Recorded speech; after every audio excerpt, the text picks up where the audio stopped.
Hi, I'm Donna Wolfe from Naztazia.com. Today, I'll show you how to crochet a carnation flower, which looks especially nice in bouquets. To do this, I'm using less than 20 yards of a lighter DK weight yarn and a G hook. To begin, make a slip knot, then chain 5. Slip stitch to the first chain to form a ring. For row 1, we'll start with the chain 3, which counts as 1 double crochet. And then in the ring, make 15 more double crochet stitches. At the end, you'll have a total of 16 stitches, 15 double crochet plus the initial chain 3. Slip stitch to the top of the chain 3 to close this round. We'll start with the chain 3, which counts as a double crochet, and then we'll place another double crochet in the same spot. On this round, we'll place 2 double crochet stitches in each stitch around.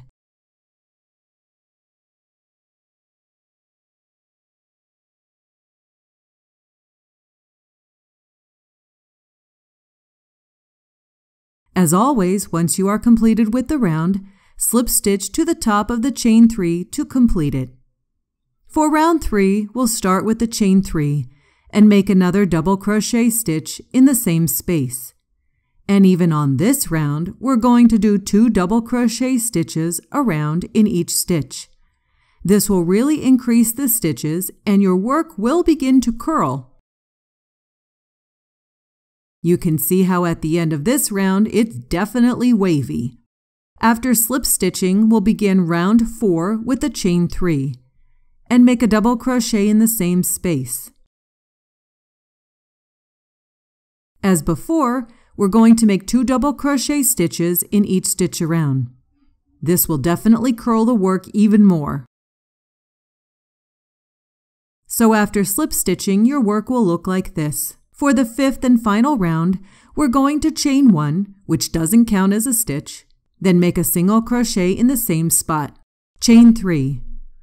Single crochet in the next stitch, then chain 3. Single crochet in the next stitch. Continue with this pattern around.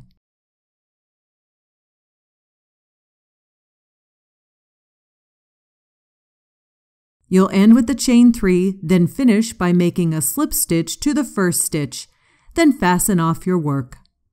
Next, we're going to gather the curly, ruffly circle so that it forms into a carnation flower shape. And the way we do that is along the top of the second round. We're going to take a 10-inch piece of yarn and a yarn needle. Then we're going to weave in and out along the top of the stitches the best we can. You'll want to go around the entire inner circle with the yarn and yarn needle. Then we take the 2 ends and knot and tie them together. Next, we're going to do the bottom green part of the flower, which in carnations is usually called the calyx. Chain 4. Slip stitch to the first chain to form a ring. For round 1, we'll chain 1. And then make a total of 7 single crochet stitches in this ring. I know that's an odd number in crochet, but it helps shape the bottom section nicely. Once completed, slip stitch to the first stitch. For round 2, we'll start with the chain 1, and in each stitch around, make 2 single crochet stitches. We'll have a total of 14 stitches on this round once completed.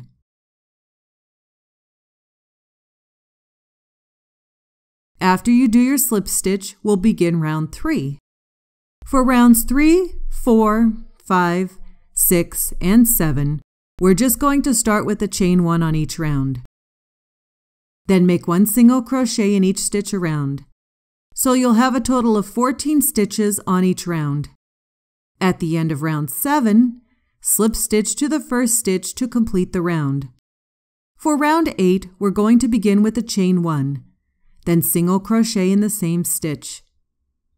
Then chain 3 and single crochet in the next stitch. Then chain 3 again and single crochet in the next stitch. Continue with this pattern around.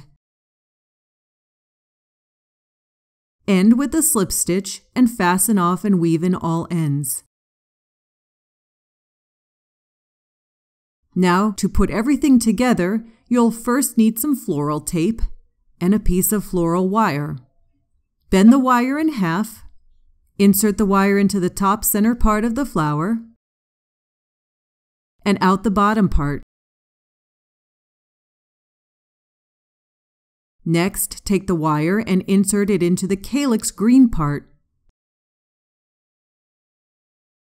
You can sew or hot glue the green part of the flower to help hold it there.